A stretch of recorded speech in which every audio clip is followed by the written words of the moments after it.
Welcome back to our channel Jalebi cuisine. എല്ലാവർക്കും ഇഷ്ടപ്പെടുന്ന പനീർ പരാത്ത തന്നെ നമുക്കിന്ന് തയ്യാറാക്കാം.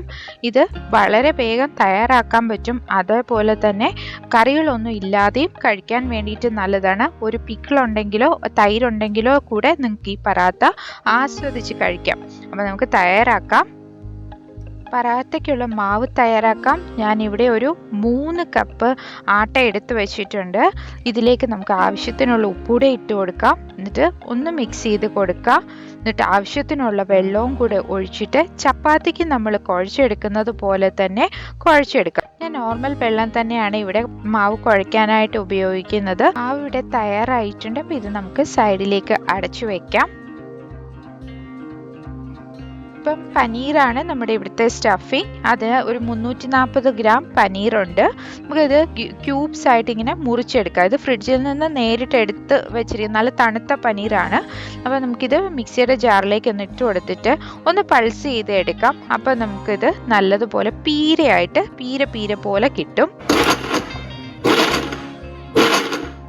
പനീർ ഇവിടെ നമുക്ക് മിൻസ് ചെയ്ത് കിട്ടിയിട്ടുണ്ട്. അപ്പോൾ അതുപോലെ തന്നെ ബാക്കിയുള്ള പനീറും കൂടെ ഞാൻ തയ്യാറാക്കി എടുക്കട്ടെ. ഇനി ഈ പനീറിലേക്ക് നമുക്ക് മസാലകൾ ചേർത്ത് കൊടുക്കാം. ഇത് ചാറ്റ് മസാലയാണ്, 1/2 ടീസ്പൂൺ ചേർക്കാം. ഇനി ചേർക്കുന്നത് കാശ്മീരി ചില്ലിയാണ്, അതും 1/2 teaspoon. Pepper powder 1/2 teaspoon. 1/2 teaspoon ജീരകപ്പൊടി ഇട്ട് കൊടുക്കാം. ആവശ്യത്തിന് ഉപ്പൂടെ ചേർത്ത് കൊടുക്കാം. ഞാൻ ഇതിലേക്ക് പച്ചമുളക് ചേർക്കുന്നില്ല, നിങ്ങൾക്ക് താല്പര്യമാണെങ്കിൽ ചേർക്കാം. അതേപോലെ ഇനി ഇതിലേക്ക് മല്ലിയില കൂടെ ഇട്ട് കൊടുക്കാം. ഇനി മസാല പനീറിലേക്ക് നല്ലപോലെ ഒന്ന് മിക്സ് ചെയ്ത് ചേർക്കാം. പനീർ കൊണ്ടുള്ള സ്റ്റഫിങ് തയ്യാറായിട്ടുണ്ട്. നമുക്ക് ഇനി ഇപ്പോൾ പരാത്ത തയ്യാറാക്കി എടുക്കാം.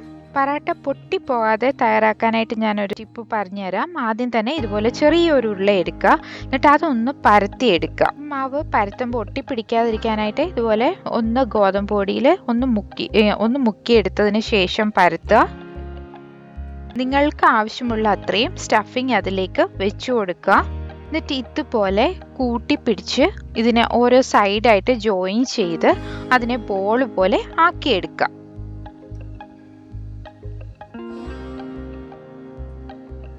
എന്നിട്ട് ഈ മേളിലുള്ള എക്സ്ട്രാ മാവ് അടർത്തി മാറ്റുക. ഇനി മുമ്പേ എടുത്ത മാവിനേക്കാളും വലിയൊരു പീസ് മാവ് എടുത്തിട്ട് നമുക്ക് ഒന്ന് ചപ്പാത്തി പരത്തുന്ന പോലെ തന്നെ പരത്താം. ആ വലിയ മാവ് ഞാൻ കുറച്ച് പരത്തി എടുത്തിട്ടുണ്ട്. ഇനി ഇതിലേക്ക് നമ്മൾ സ്റ്റഫ് ചെയ്ത് വെച്ചിരുന്ന ആ ഒരു പോർഷൻ അതിലേക്ക് വെച്ചിട്ട് മുമ്പേ ചെയ്തതുപോലെ തന്നെ കൂട്ടി യോജിപ്പിച്ച് അതിനെ ഒരു ബോൾ പോലെ ആക്കിയെടുക്കുക. എന്നിട്ട് അതിലെ എക്സ്ട്രാ മാവ് മാറ്റി വെക്കുക. എന്നിട്ട് ഇത് നല്ലതുപോലെ ഗോതമ്പ് പൊടി ഒന്ന് ടെസ്റ്റ് ചെയ്ത് കൊടുത്ത് പരത്തിയെടുക്കുക. അപ്പോൾ നിങ്ങൾക്ക് നല്ല പെർഫെക്റ്റ് ആയിട്ട് പൊട്ടാതെ തന്നെ നിങ്ങൾക്ക് ഈ ഒരു പറാത്ത തയ്യാറാക്കി എടുക്കാൻ പറ്റും. ഇപ്പം ഇവിടെ പറാട്ട ഞാൻ പരത്തി എടുത്തിട്ടുണ്ട്. ഇനി നമുക്കിത് ചുട്ടെടുക്കണം. ഒരു മീഡിയം ഫ്ലെയിമിൽ ഇട്ടിട്ട് തന്നെ ചുട്ടെടുക്കാം. പറാട്ട ആവുമ്പോൾ നമുക്കത് കുക്കായി വരാൻ വേണ്ടിയിട്ട് ഒരു ഇച്ചിരി സമയം വേണം. അപ്പം മീഡിയം ഫ്ലെയിം ആയിരിക്കും നല്ലത്. ഈ സൈഡിൽ ബബിൾസ് വരുന്നത് കാണാൻ പറ്റും. അപ്പം നമുക്കത് തിരിച്ചിട്ട് കൊടുക്കാം. ഇടയ്ക്കിടയ്ക്ക് തിരിച്ചും മറിച്ചും ഇട്ട് കൊടുത്തിട്ട് ചുട്ടെടുക്കുക.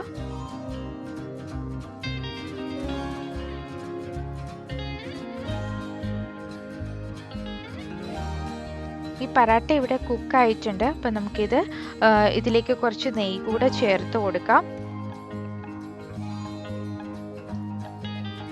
നല്ല സോഫ്റ്റ് ആയിട്ടുള്ള പറാട്ടയാണ്. ഞാനിവിടെ ഒന്ന് മുറിച്ച് കാണിക്കാം. കണ്ടില്ലേ? ഇനി ഇതുപോലെ നിങ്ങൾക്ക് ഇതിൻ്റെ ഉള്ളിലെ സ്റ്റഫിങ് കൂടുതൽ വേണമെങ്കിൽ ചേർക്കാം. ഞാൻ എൻ്റെ ഒരു ഇഷ്ടാനുസരണം ചേർത്തതാണ്.